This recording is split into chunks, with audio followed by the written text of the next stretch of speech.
يا عبادي الذين آمنوا إن أرضي واسعة فإياي فاعبدون كل نفس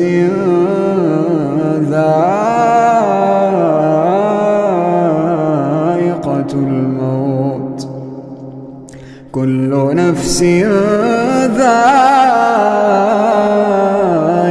الموت ثم إلينا ترجعون والذين آمنوا وعملوا الصالحات لنبوئنهم